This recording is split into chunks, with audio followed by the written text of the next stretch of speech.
Casi desbordado por el tremendo alivio consiguiente, me recosté tambaleándome contra la pared. Reajustando el tiro, lancé el segundo proyectil, esta vez con mejores resultados, ya que lleno de alegría oí cómo la criatura caía de una forma que sonaba a desplome, quedando sin lugar a dudas tendida e inmóvil. Casi desbordado por el tremendo alivio consiguiente, me recosté tambaleándome contra la pared. El resuello proseguía, pesado, boqueando inhalaciones y exhalaciones, así que comprendí que no había hecho otra cosa que herir a la criatura, y cualquier deseo de examinar al ser se esfumó. Por fin, algo semejante al miedo ultraterreno y supersticioso se alojó en mi cerebro, y no me aproximé al cuerpo, ni seguí cogiendo hiedras para rematarlo. En vez de eso, eché a correr tan rápido como pude, y tanto como me lo permitía mi frenético estado, por donde había llegado. Bruscamente escuché un sonido, o, mejor, una sucesión regular de sonidos. Al instante siguiente, se habían convertido en un golpeteo claro y metálico. Ahora no había duda. Era el guía. Y entonces grité, chillé, vociferé, incluso aullé de alegría contemplando en los techos abovedados la luminosidad débil y resplandeciente que yo sabía era el reflejo del brillo de una antorcha aproximándose. Corrí al encuentro del resplandor, y antes de comprender del todo lo que hacía estaba a los pies del guía abrazándole las botas, balbuceando a pesar de mi reserva ostentosa, de una forma que resultaba de lo más insensata y estúpida, barbotando mi terrible historia, y a la vez aturullando a mi oyente con mis demostraciones de gratitud. El guía había notado mi ausencia cuando el grupo volvió a la entrada de la cueva y, llevado por su intuitivo sentido de la orientación, había procedido a realizar una exploración exhaustiva de los pasadizos, frente a los que me viera por última vez, localizando mi paradero tras una búsqueda de unas 4 horas. Cuando me lo hubo contado yo, envalentonado por la luz de su antorcha, y por su compañía, comencé a pensar en la extraña bestia a la que había herido unos metros más atrás en la oscuridad, y sugerí que fuéramos a ver con ayuda del hacha qué clase de criatura había yo abatido. Así que me volví sobre mis pasos, esta vez con un valor que nacía del estar acompañado, hasta el escenario de mi terrible experiencia. Pronto descubrimos un cuerpo blanco en el suelo, más blanco aún que la propia caliza resplandeciente. Avanzando con precaución, prorrumpimos en simultáneas exclamaciones de asombro, ya que de todos los monstruos antinaturales que pudiéramos haber contemplado en nuestra vida, este resultaba con mucho el más extraño.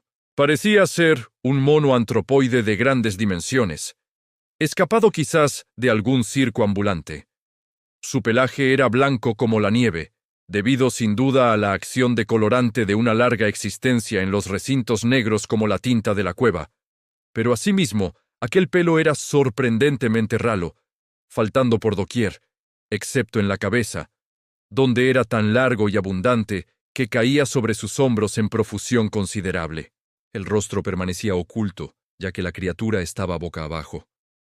El ángulo de los miembros era también muy singular, explicando empero la alteración de uso que yo antes notara y por la cual la bestia empleaba unas veces 4 zarpas para desplazarse y otras solo 2.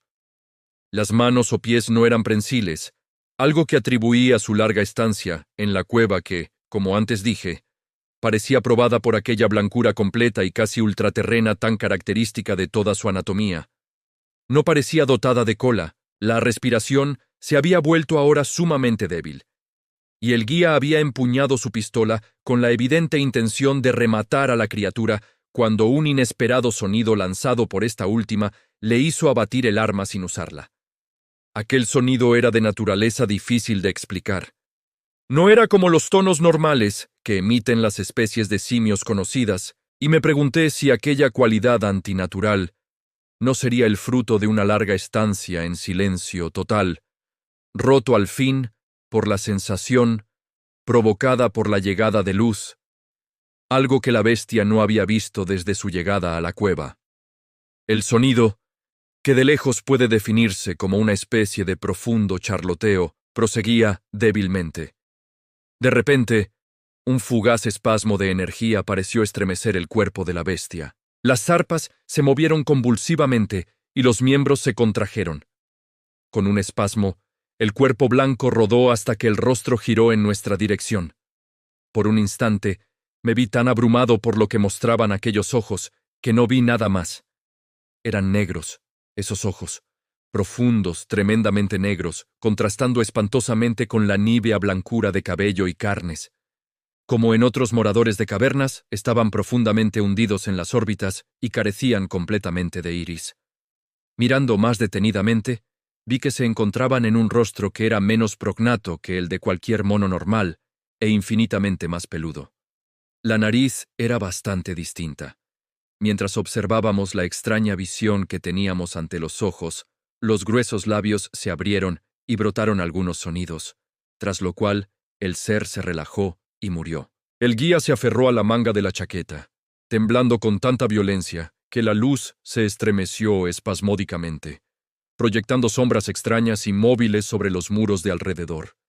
Yo no hice gesto, sino que permanecí embaradamente quieto, los ojos espantados fijos sobre el suelo de delante. Y entonces se disipó el miedo, suplantado por asombro, espanto, comprensión y reverencia, ya que los sonidos lanzados por la figura herida que yacía sobre el suelo calcáreo nos habían susurrado la terrible verdad.